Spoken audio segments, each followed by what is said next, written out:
Hi, this is Bob Sorrentino from Italian Roots in Genealogy, and I'm here today with Jennifer Anton, who wrote the book Under the Light of the Italian Moon. So, welcome, Jennifer. Thanks for being here. Thank you so much for having me. It's a pleasure. No, my pleasure. And so, you're not in Italy right now. You're in London, yes?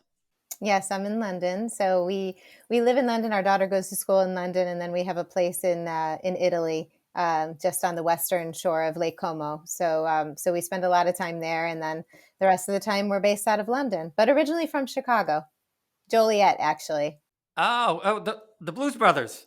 Yes, yes, Joliet Jake. Yeah, I forget about that, but yeah, absolutely. I spent a lot of time in Chicago when I was working for Chase. In fact, I went there 6 or 7 times a year for a week. I love Chicago. Great Italian food in Chicago. Phenomenal Italian community, phenomenal Italian food. Absolutely. So I want to talk a little bit about the book, but before we do that, I know you've done a lot of research into your family. So, when and why did you start doing your research?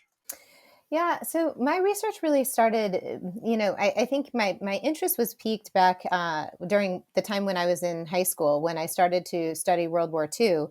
And my grandmother had never talked about her time in Italy. I heard her talking on the phone in Italian to our family members, but otherwise she was acculturated to the US to me. As a kid growing up, I never really noticed. And then when I started studying World War II, I kind of asked her, Grandma, were you there during that time? And she said, Oh, yes, I was. And then I started asking her about, what happened in the town. And I had no idea until that time that the Nazis had occupied her town and all of the things that had happened to her family during that time. So that was the first time that I ever heard of the name of the town, Fonzaso, Italy. And I just kind of forgot about it a little bit after that. I mean, it piqued my interest from time to time. And then it was really 2006 when I was pregnant with my daughter that I decided I really wanted to find out more. And so I wrote down a large amount of questions into a notebook and intended to ask my grandmother in detail about all of these stories. And within a very short period of time, I had my daughter. I went into heart failure. A couple weeks later, my grandmother died. And thankfully, I recovered, but my grandmother never got to meet my daughter. So all of the research sort of kicked off then for two reasons. One, to go back and get the stories of my family. And then two, because I desired to get my Italian citizenship. So I needed to delve in and understand on that side of things how I could go about getting my citizenship. So it was really both those two things. Yeah, and that's interesting. My family, all my grandparents came in around 1915, Mm-hmm. but my uncle Giovanni, Uncle John, we called him. He stayed behind with his grandparents when my Mm-hmm. grandparents came. Mm-hmm. And I never got the real story, whether I heard stories that they were going to send for him eventually. And then the other story was that they were going to go back, like many Italians did. Mm-hmm. Um, but he didn't come back. He didn't come to the U.S. through Canada until the mid '50s, Mm, and so they were there in Torito for the war. yes. And I talked to my cousin about it, who's she was about, I guess, about 10 or so during the war, Mm-hmm. and got the stories about running into the fields when the bombers came. Yes. Yes. And they didn't have a lot of Germans there, but then Okay. eventually the British and the Americans came. And then also we got a little bit. My uncle didn't have to serve in the war because he had served before, and by the Okay. time the war started, I think he already had, I don't know, 3 or 4 children, so Mm-hmm. he didn't actually have to fight. Uh, but we heard the stories about there's very little food and all of that. Mm-hmm. So A yeah, lot that of is quite polenta. interesting. And A lot of polenta. yeah, yeah, yeah. At least Well, for my they were in the family. yeah. Well, they were in the South, so they ate Okay. beans. Oh, okay, That's okay. The that's difference, that's the that's north versus the south. Yes, no. yeah. I mean, Fonzaso is right on the edge of the Dolomites, so it's very much, it's very close to Austria. So Nazis did occupy the town, and yeah, it was very very difficult times, very awful atrocities had happened there. So yes, but I'm Italian 100% on my mother's side, and it's my grandmother's side of the family that's from Fonzazo, but my grandfather's side of the family is actually from the Lake Como area. So hence why we ended up purchasing a property there. And that's actually, it's quite random, but I actually got my Italian citizenship through my grandfather's side, even though he was born in the States. That was quite shocking to me. My grandmother, even though she was born in Italy and moved abroad when she was 17, I could not get my citizenship through her. And so I thought it was quite a closed door. And then, somebody said to me, well, have you thought about going through your grandfather? I said, no, that's not possible because he was born in the States. And they said, well, if his father didn't naturalize until after he was born, you can actually do it. And sure enough, that's how I ended up getting it. It took a long time. It took about 2 years. And it took a lot of research again into, getting a lot of the marriage certificates and all of that, birth certificates, death certificates, everything you could imagine. But it was worthwhile because it's what really allowed us to move abroad, live abroad, work abroad. Yeah, I haven't done it. I keep thinking about it. I have a good friend who she moved to Italy 2 years ago. She got all her citizenship and everything. I wouldn't have a problem because my mom's parents, they never became citizens. My dad's mother didn't. His father did, but he didn't do it until after my father was born. So, Okay.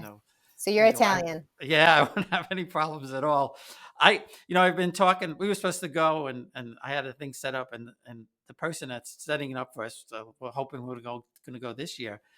Um, but she's in this big group of travel people and government people and all of that. And I said to her, I said, you should work on the Italian government to make it easier for us to go. I said, because we'll bring our money, especially now because there's been no tourism. Yes, Um, yes, yes, absolutely. so now have you done a DNA test? Yes, I did 23andMe was the test that I did. I didn't necessarily do the DNA test though for genealogy purposes. I did it more for health purposes. I already kind of, felt comfortable, and we have so many contacts with our family already. Once I kicked off this process of meeting people, though, it was amazing how one person introduced you to the other. And certainly when you get on a plane and go to Italy, then it just becomes, the town. What I discovered anyway is the town just embraces you. And, I was just dropped off from one cousin to the next. And if I didn't have a translator with me, it was quite, I do speak some Italian, but it's very brutta. And so very rough. And I would eventually bring a translator back, and then, we would unearth how we were related and find out more. But yeah, that's really, I think, the best way of digging in is actually going to the town that you're from and getting to know everyone.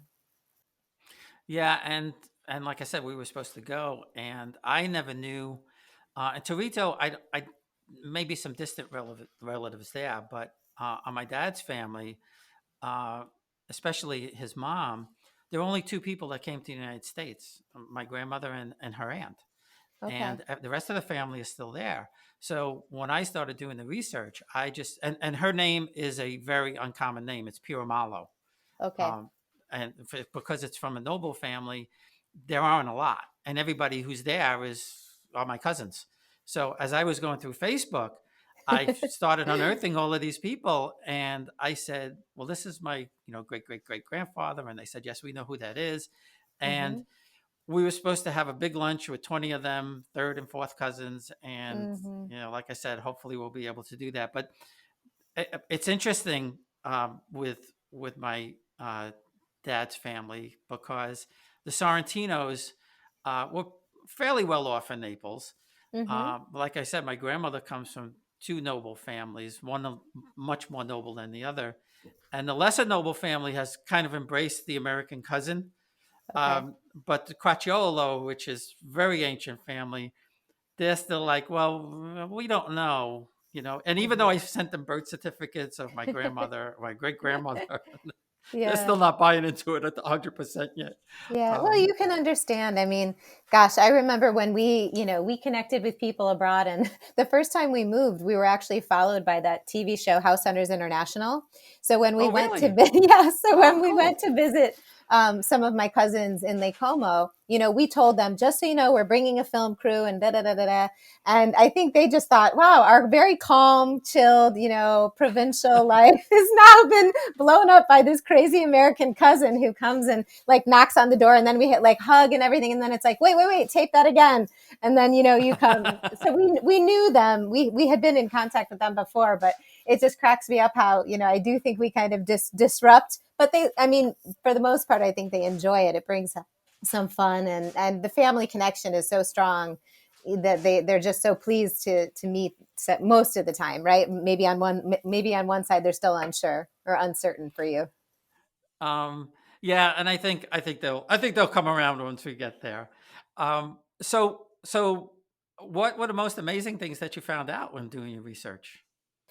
There was so much along the way that was fascinating to me. I think one of the most important things for me, because I am quite a strong, from a business perspective, having women succeed in business, having women succeed and gain equality has always been something important to me. So I admire really strong women, and I had no idea that my great great grandmother was this. I knew she had been a midwife, but I didn't realize how well respected she was.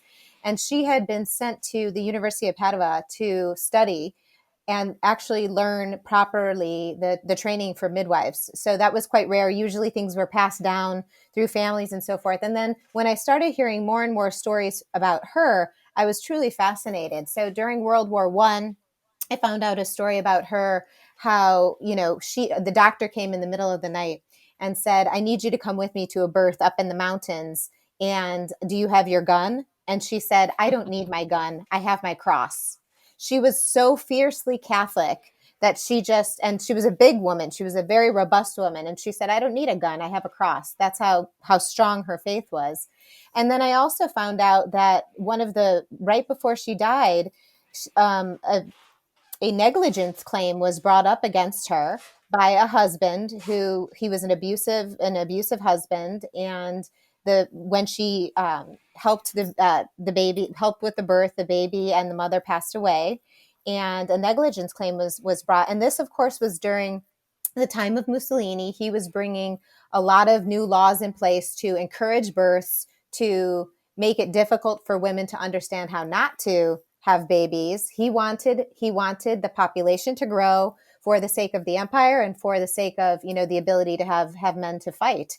And so that actually impacted my great great grandmother's death in 1937. So those were the things that really kind of stuck out to me and made me think, I want to go deeper with all of this, and I really want to build a narrative around the lives of all of these women. Oh, and then one last thing. Her husband was a very strong fascist. Someone emailed me a picture of Mussolini and all the faces in the town of the local fascists, and there was Corrado Argenta, my great great grandfather, the wife or the husband of the midwife, on that chart. So you can imagine this woman was married to somebody who is very strong fascist. Wow, that's something. Yeah, I never knew that about Mussolini, that he was encouraging births to create the empire and all of that. Yeah, certainly an interesting fellow, that Mussolini, that's for sure. Yes, yes. My book, I mean, this is what my book talks a lot about, the impact of fascism on women. And there's a book by Victoria de Grazia, who is she teaches at Columbia University. And she actually just wrote a new book called The Perfect Fascist. But she talks a lot about how fascism ruled women. And it's unfortunately not talked about much, but I think it needs to be. Yeah, no, definitely. And and again with the midwives, I never knew that. I always thought just it was passed along. I didn't realize that they had some sort of formal training. The interesting thing is Padua. I just yesterday I interviewed Dr. Ferdinand Visco, Okay. who got his medical training in Padua, Hmm. Great. uh, and well, I guess he's practicing now, probably over 50 years. Uh, Wow. but my cousin also studied in Italy, Hmm. and one of the fascinating things about the differences between Italy and the United States medical school is that everything's an oral test Mm. in Italy. So Yeah. You don't sit down and write something and You got to know it. doc It's got to be, yeah, you and got to Dr. have it in your Visco head. yeah, and Dr. Visco said the way they do it is they have three professors and three students at the same time, and they ask each student the same question. And if you're the last one, you have to come up with something that the other two didn't say. So think, Competitive, very competitive. yeah, in Italian no less. So there you go. Yeah, University of Padua is an amazing place. It really is. We spent a lot of time there. Um, yeah, it's a fascinating place because it was really one of the first universities to bring kind of theory and practice together. And I think a lot of medicine and medical things came to life through University of Padua when Italy was sort of in the lead of all of that. Yeah, no, definitely. Yeah. So I know you had a roadblock with Italian citizenship. Did you have any other, when you were doing your research, anything else that you just couldn't find? I think one of the biggest things because I was writing biographical fiction, and the one of the biggest things is the rationale behind why people did certain things. That's the stuff that you can't find in the record books, or if you go talk to the priest or in the municipio, you can't get that stuff. So you don't know what's going through their heads to say, hey, why did it take you so long to actually be together? Why did you choose to live apart when some of our cousins and all these other people were coming together, just as your cousin? Why did they choose to be apart? Why did one stay behind and others left? It's hard to know their logic and their thinking, and so you have to that's where you have to insert the creativity and the imagination and think, okay, knowing all the facts that I've collected, both from the family stories and from the books that I've read, what might have been the logic between all of these things? So some of the big roadblocks were exactly that. Why did they choose this? Why did they choose to have this life apart, where my great grandfather was in America for so long and came back every 5 years? But why did it take so long, for them finally to try to be together? And how, why did they get separated for so long in terms of communication? So those are the things that I didn't have the answers. And unfortunately, as these people pass away, and none of us are getting any younger. When I started writing this book, it was 14 years ago, and now my aunt, who has helped me a lot with the book, she's 86 years old, and some of the people in Italy who I interviewed have now gone on, and that's the thing, we're losing this collective knowledge. So that's why I'm so glad to be able to capture it, at least now, because in 10 years from now we're going to have lost so much. So yeah, so I'd say those were some of the other roadblocks. Yeah, and I know what you mean, because I've found some things in my research where um, for example, my my grandparents or my great grandparents, their his uncle married her aunt. So Okay, you yes. start formulating these things, saying, The well, families start crossing. they must have met, maybe they met at a part, maybe they met at the wedding, Yeah. and then they Ah, got married. Because you try to figure out, well, why did they marry each other? Why did they get mm-hmm. married? And the same thing with my grandmother. Why did she come to America? And that was really driving me crazy Hmm. because of the family that she came from. Until I discovered that her aunt had come 10 years prior. Mm-hmm. But then you wonder, is there more to it? Did her mother want her to marry somebody and she really wasn't keen on it? So she decided, hey, I'm going to go meet up with, my sister or what have you. I mean, there's always more to it. We just don't know all of that. Well, my grandfather was in the seminary, and I never met my grandfather. He died very, very young. I was just born. But the story I was always told was that he would say that my grandmother would come past the seminary and flirt with him. That's really cute. And then That's sweet. my second cousin, She tempted she's it. the She tempted him she out of the priesthood. yeah, she's the granddaughter of my oldest uncle. She she had to write a paper about her ancestors or something when she was in school, and so she said the real story was that my grandmother's carriage broke down in front of the seminary, and my grandfather was standing outside, and he helped do whatever Aw, repair they needed, and they and he gave him fell a for ride her. someplace.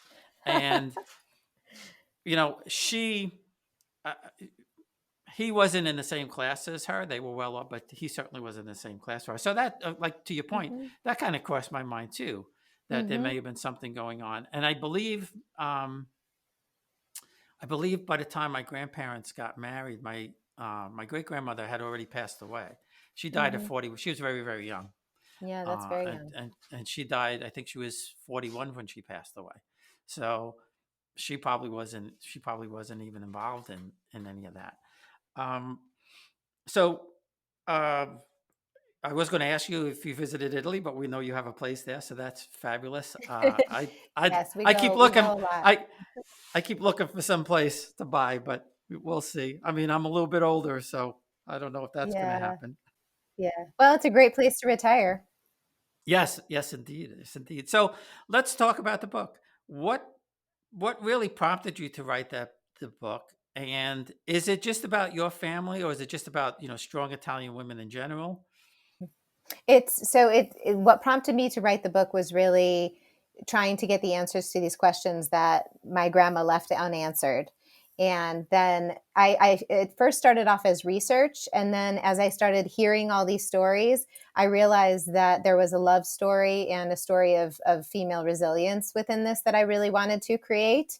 But I wasn't a writer. So I started, and I was working full time. And so I started taking writing courses on the weekends and nights and things like that. And in the meantime, doing this research and spending a lot of time with my aunt and with any family members that I could interview that had lived during that time who could answer these questions for me. And so then, through the process of kind of doing the research and hearing all these really charming stories and very, beautiful little details and so forth, it was then that the novel started coming together. And yeah, I mean, the center of it ends up being the story of my great grandmother and my great grandfather, which she is the daughter of a very strong-willed Italian midwife, as I mentioned before. And on the night that Pietro, the boy that lives very near to them, is moving to America, she has a conversation with him, and she's quite a young girl, and she asks him to bring her back a penny because he's leaving because he wants to go and make money. So she says, I want to see one of these American pennies. And eventually we find out that her brother is also leaving and breaking her mother's heart, leaving to go to America. So she promises her mother to never leave. And little does she know that when Pietro comes back 5 years later, he hasn't forgotten her, and there's interest there. But of course, she's very young, and she thinks he's interested in her sister. So we follow this romance sort of. We kind of skip 5 years, and then we kind of skip to the time when they finally meet up again. And ultimately, that leads into during the rise of fascism, and then into Nazis occupying the town when they lose contact. She loses contact with Pietro and ultimately has to survive and hope to get back and be there with her family to meet with him in America if it all will work out. So yeah, so that ended up being the novel, and it will launch on March 8th. That's great. That's really fascinating. And so, where is it going to be for sale? Where would people be able to find it? So it's actually on pre-order now. So if you want to buy the ebook, it's available on Amazon. The paperback's a little bit sketchy. Sometimes it's available on Amazon, sometimes it's not for pre-order. So if you're in the States, I would go to bookshop.org, and that way you can select from your local independent bookstore, who obviously they need a lot of support right now. So you can pre-order it there now. Or you could do barnesandnoble.com as well. So it's available for pre-order now on all of those channels. Oh, great. That's great. Yeah, I mean, I'm in various stages of writing my own. I've bounced back and forth, and it's more probably going to be about the four families that I come from, because like I said, all my grandparents were from Italy, and the big thing with my family is that my mom's family is from poor farmers from Torito. That's family of, more gentrified upper class, whatever you want to call. And certainly in Italy, that never would have happened.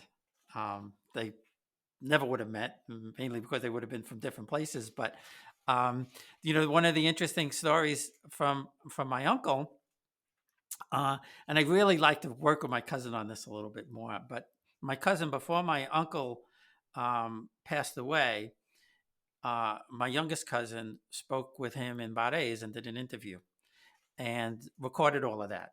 And he had never done anything with it. And when I found out about it, I said, Joey, you have to translate this. You have to make this, you have to let the family see this. This is like our history, things that we never knew before. And so he chronicles, my uncle's life from, 1910 until I guess 1950 or so when they actually came to America.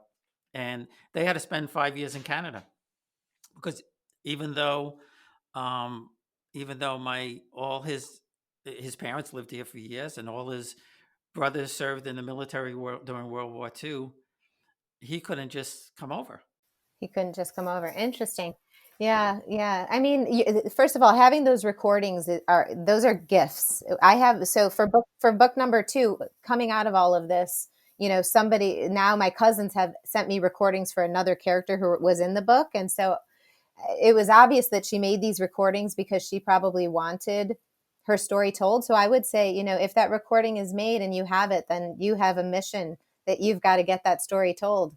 You're the only one who really can do it because you're the only one who has the desire to do it. So you have to do it.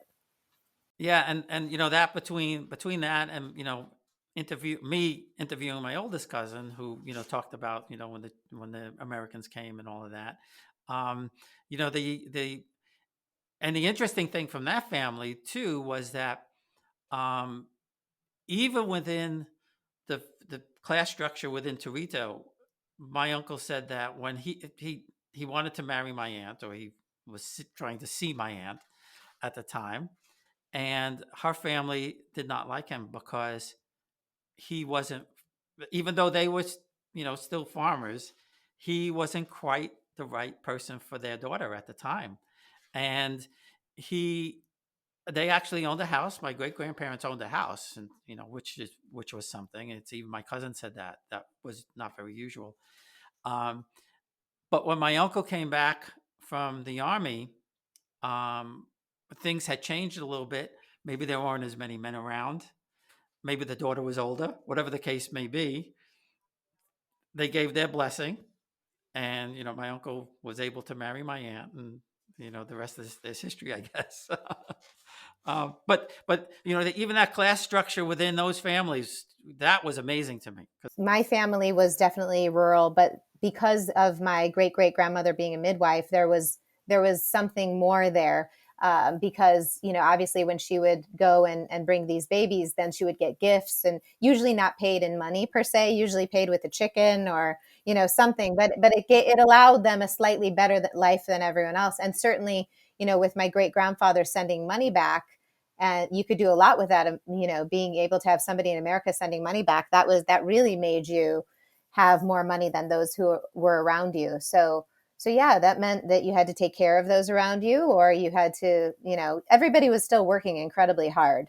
And it's sad because you wonder when you go and visit Italy now. I'm sure you feel like, why would anybody have left here when it's so gorgeous? But life was not easy for them, and I think that's why we're all so maybe tied to our roots as well, because there was something in them that didn't really want to leave, but they didn't have a choice, and somehow I think that maybe gets seeded in us a little bit. And you have to think about the bravery and there weren't even phones, never mind video or any of that thing. Maybe write a letter once in a while or something Hmm. like that. um but I have one more question for you about the fascism bit, because Hmm. I've always loved history and fascinated by that. So your was it your uh great Great great grandfather grandfather. that was the fascist? Yes. And so now, what was his real job? And Hmm. did he pay a price after the war? So he worked at a mill. He worked at a sawmill, but he actually he was older by the time by the time he sort of got involved in things, and he was at least from the research that I've done, he did not sort of pay any sort of price afterwards. So from the book's perspective, and also based on the research, the actual facts I found out about him, he was quite a loving and jovial man. He really liked to drink, and he really didn't like work all that much, to be honest with you. He was, he really kind of was the guy who was always hanging out at the bar, and really kind of that, a fun guy, and a very loving no. He loved to take his grandchildren out, looking for mushrooms and things like that. So I think he was more caught up in it from the perspective of, at the beginning, it was something that everybody was doing. There was an energy behind it. There was a real bravado behind Mussolini that he got caught up in. And then I think later everyone started seeing that bravado was not going to take them anywhere good. So that whole dream of making Italy great again ended up really destroying Italy. And having Hitler come in and awful atrocities happen, and eventually, almost a civil war really in Italy, where you had the fascists and the Nazis together against the rest of the Italian people. So yeah, it's scary, but I think that, unfortunately, when I first started writing this book, it was 2006, and the word fascism was a dusty, gray old word that if I said it, everyone would be like, huh, what's that? And now, 14 years later, it's shocking to see this being part of kind of everyday conversation, and things that we're worried about now, 100 years after fascism was really started by Mussolini. So I think the book, in a way, is a little bit of a warning in that sense, because you see how it, over time, it looked like everything was positive for a little bit, and then suddenly you realize, oh boy, we're past the point of no return, and we're actually not in. We actually don't want to go to war, but we actually now don't have a choice, because this man has attached us to Hitler. And it's sad. It's really awful how, again, in a large way, women paid the price, because for every one of those deaths that happened in World War II, there was a woman who gave birth to that child, who went through labor, who went through, carrying that child. So for every man who stood up and took a bullet, um, that there was a mother behind that. And so that's kind of one of the themes of the book. If you think about midwives, and you think about, what women do, and even the Virgin Mary, if you're Catholic, which is a big symbol in the book, and also just for Italians, this concept that, and it's a bit provocative, but that women create and men destroy, yet men are the ones that are remembered, and women are the ones whose stories go untold. So with this book, my desire is for these women's stories not to go untold, and really to start looking again at, how we get to this place in the first place, and how women have impacted society, and particularly Italian society. Yeah, and that's a really good point, because you know, obviously can't speak for other nationalities or things, but in my family there were some very very strong women. Uh, my aunts were very very strong women, and you know they ran the family. And my grandmother, especially my mom's mom, she was a force. I mean, she's still a force. Of force, that's the perfect way to describe it, isn't it? Yeah, I mean, 40 years later, when we post pictures of her or anything, she was the force. Yeah, absolutely. It's the family, and the women hold the family together, and yeah, it's this gentle strength really that is maybe stronger than brute strength, right? So yeah, I think that we're lucky to be Italian and to have this heritage, and yeah, I think the more we can explore it, and ensure that we don't forget all the nuances of it, and learn more and ask questions as soon as possible, especially of the elderly right now. I think we have a real duty to do that right now with COVID, with maybe not being able to see them, to pick up the phone and call these people and really ask them questions and listen about their lives. I'm glad I did. I wish I had done more. No, me too. I always regret the fact that when I was younger, I didn't ask more questions. But who knew, that was gonna that I would be in this position where I wanted to know more. I mean, I got a lot from some of my older cousins and stuff like that, but sometimes people ask on Facebook, who would you, who, if you could talk to anybody, who would you talk to? And I was like, my grandmother, my grandfather. That's, I just want to know more about it. And there seems to everybody I talk to, there seems to be one or two people in the family that have that kind of drive or that kind of calling to find out this kind of stuff. And it's almost, to me, it's almost like my duty to them to find out. It is your duty. It's your cross to bear. It's a wonderful cross to bear. It's a delightful thing. But yeah, for whatever reason, we were the ones who became interested in it, and you don't know why. But now that it is, it's really your duty and part of your life's purpose, I think, to uncover it. Yeah, yeah, absolutely. Well, thanks again for taking the time. This has been fascinating. Everybody buy the book. You see the cover behind Jennifer. So It's called Under the Light of the Italian Moon. Yep. So inspired by a true story of love and women's resilience during the rise of fascism in World War II. And thank you. Yes, Amazon, Barnes and Noble. Um, I hope you love it. I really hope you see your own family in the book. I'm sure everybody will. Thanks again. Thank you.